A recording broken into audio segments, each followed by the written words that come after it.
Sou Rubem Leite e estou com a escritora, contadora de histórias e professora Nena de Castro. Olá! Nena, o que faz ou motiva o artista a produzir? É uma pergunta interessante. O que faz um artista, o que motiva a produzir?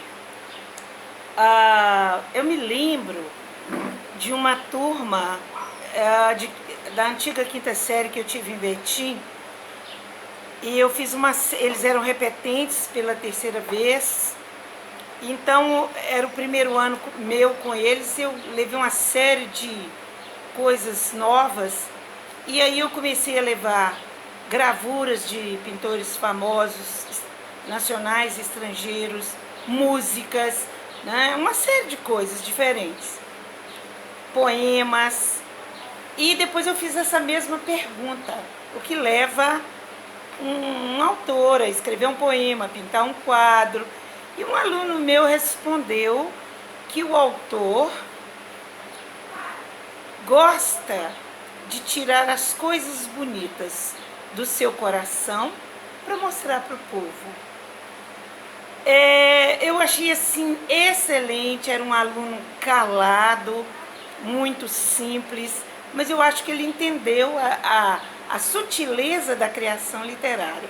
Na verdade, é um sentimento que a gente tem de beleza, seja pintando, seja escrevendo versos, seja compondo, e essa beleza é tão grande que a gente quer mostrar isso para as outras pessoas. Então eu penso que é isso. Como se produz arte literária? E eu perguntei isso para a Adélia Prado, lá em Ouro Preto, durante o Fórum das Letras, nós nos encontramos, e ela disse que ela senta e fica esperando o santo baixar. Eu achei ótimo. Mas eu também perguntei quem é como é que ela encontrava a inspiração, como é que ela, Adélia, passava as coisas para as pessoas. E ela deu uma resposta que me surpreendeu. Ela falou assim: não sou eu, é o Espírito Santo. Tudo bem, eu respeito a Adélia, a religiosidade dela. Mas depois, no decorrer da conversa, ela falou no santo baixar. Ou seja, para você criar alguma coisa, você tem uma ideia e transpõe, né, e leva essa ideia para o poema ou para o texto, mas é uma coisa bem complexa. Eu tenho muita facilidade para escrever poemas, escrever textos poéticos. As ideias vêm, no meu caso, vem uma atrás da outra. Quando você lê as minhas crônicas, você percebe que eu abordo uma série de assuntos e no final eu consigo dar um fecho satisfatório. Mas o fazer literário é solitário, é uma coisa que sai de você para o público e, na verdade, você não sabe como é que o público vai entender a sua ideia, porque cada um é uma pessoa. Cada pessoa pensa através dos seus sentimentos, através do que entende, e às vezes me retornam coisas que eu nem pensei nos meus textos.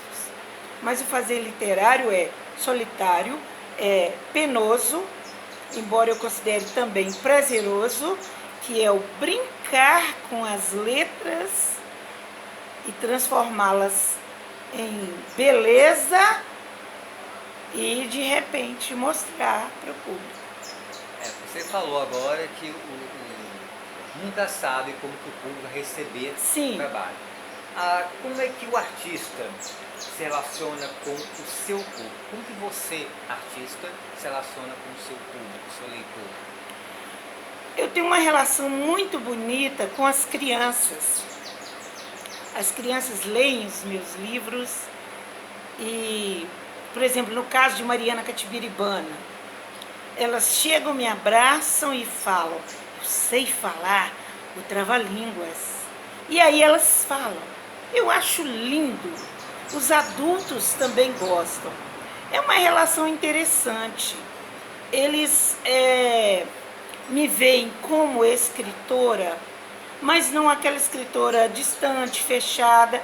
E sim, eu sou o que eu sou. E sim, é um relacionamento com uma pessoa que está ali com eles no dia a dia. Agora, no tocante ao que ele, ao que o autor, ao que o leitor vai entender, principalmente no tocante às minhas crônicas e poemas, aí já é um negócio mais de louco, porque eu escrevo pensando em águas cristalinas e o outro já entende que eu sujei essas águas ou que eu não bebi dessas águas. Uma vez eu tive uma experiência interessante numa crônica que eu escrevi. Eu levei o jornal para Valadares, para minha irmã Marlene, que é uma pessoa que lê muito, e ela estava lendo o jornal, e eu fui lá dentro pegar água, e de repente ela começou a falar: mas isso aqui é Rubem Braga, olha o Rubem Braga. E eu voltei correndo para o quarto achando que era o Rubem Braga, que é o rei dos cronistas brasileiros, na televisão. Achei que era uma reportagem, e ela estava lendo o meu texto. E eu fiquei muito surpresa, até lisonjeada. E eu narrei isso numa outra crônica, que minha irmã, então, teria dito. Isso aqui é o Rubem Braga, referindo-se ao meu texto. E veio um leitor me cumprimentar ali perto da prefeitura, me deu os parabéns pelo texto e falou: eu li sua irmã te chamando a atenção, você fez coisa errada no seu texto. E eu: como? Aí qual? Aquele lá que você contou que a sua irmã falou. Então eu acho que ele entendeu que a minha irmã disse que eu estava plagiando o Rubem Braga, que sou eu. Eu acho que eu não chego nem no pé do Rubem Braga, ainda mais plagiar. Então a cabeça de cada um é um universo, e quem sou eu para medir, para mensurar esse universo? Eu apenas escrevo. E cada um que faça a sua leitura. É a antropofagia, né? Que a gente conhece bem. Antropofagia. Né? A gente devora tudo que recebemos e buscamos através de obras. Agora vamos para a próxima pergunta. A arte pode ser aprendida através da educação ou apenas apreendida? Se pode ensinar ou ela tem que ser apreendida, captada? Eu creio que você pode levar a arte para a sala de aula, mas ela vai ser apreendida, ela vai ser degustada, ela vai ser apreciada de acordo com o entendimento do aluno, de acordo com como aquilo é mostrado para ele, sabe? É uma questão de ter acesso. Quando me falam que o brasileiro lê pouco, eu fico zangada, porque eu já vi o apreço das pessoas pelos livros, trabalhando por muitos anos na biblioteca Zumbi dos Palmares, aqui em Ipatinga.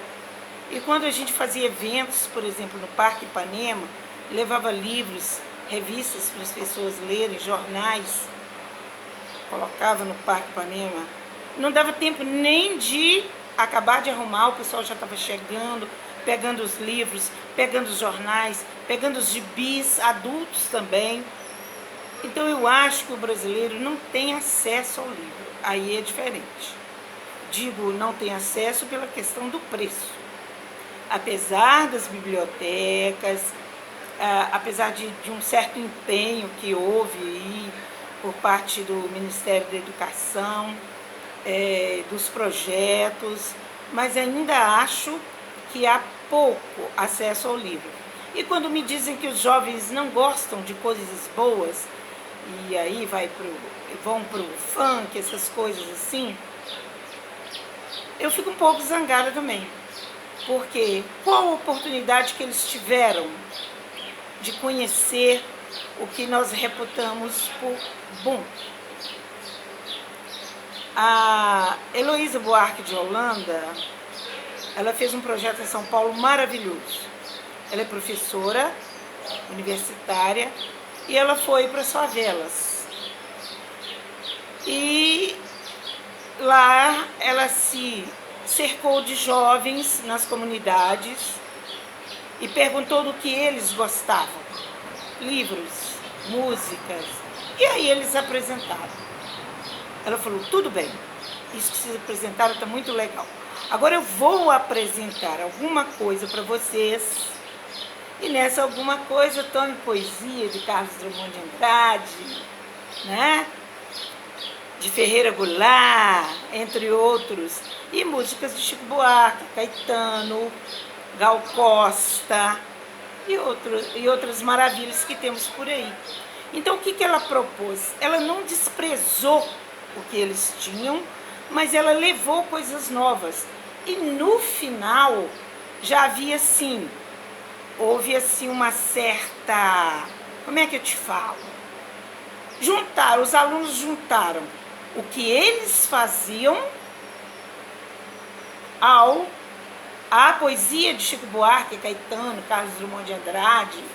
Você está entendendo? Então, eu creio que daí você pode aprender. Você não pode falar que as pessoas não aprendem e tal, desde que aquilo não seja ensinado. Mas como eu falei antes, no caso da arte, eu acho que é uma apreensão e não apreensão e não uma aprendizagem. Eu não sei se essa apreensão ficou bem falada aí não, viu? A menos que seja apreender na própria cabeça. Né? O que é inspiração? Segundo a Adélia, o que é? Não. Segundo a Adélia, ela espera o santo baixar para ter inspiração. Bom, a inspiração é um elemento externo que atinge em cheio o seu coração e de repente você tem uma explosão lá dentro e você quer comunicar aquilo. Por exemplo, um dia eu vi uma notícia, eu nem estava morando aqui em Patinga nessa época, sobre uma pessoa que teria morrido, uma criança que teria morrido na fila do INSS. Eu sentei na hora e escrevi, morreu no colo da mãe, na fila da Previdência, morreu sem tomar remédio, na fila da indigência, na fila da desgraceira, e por aí eu fui. Então foi um elemento externo, a notícia, que veio até mim, e a minha poesia toda de cunho social, entendeu? Então me inspirou a escrever esse poema, falando de pessoas totalmente desassistidas, que morrem nas filas. Isso aí todo brasileiro conhece, tem ciência. E eu termino o poema falando de suas excelências que prometem tanto e falham num mundo de incoerência. Então, para mim, inspiração é isso. Algo que vem de encontro ao seu coração, aquilo fermenta lá dentro, provoca uma reação, e essa reação é o conto, a poesia, a crônica, entendeu? O livro infantil, a música. Está meio que falando nisso já, mas para direcionar mais ainda, como a inspiração se transforma em arte? Bem, como que seu corpo reage quando chega a inspiração e se transforma aquilo em arte? É uma coisa assim, tremenda. por exemplo, quando eu escrevi esse poema, eu estava quase transtornada de indignação, suando, e eu expressei a minha dor através daqueles versos. Então é uma coisa assim muito, como é que eu te falo? Chega a ser pesado você sentir algo e transformar aquilo em beleza, ainda às vezes que uma beleza pungente,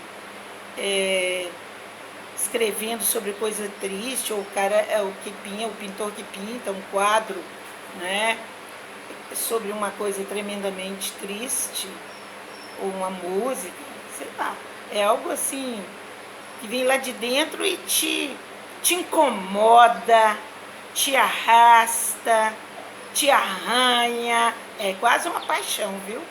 Até que você escreva.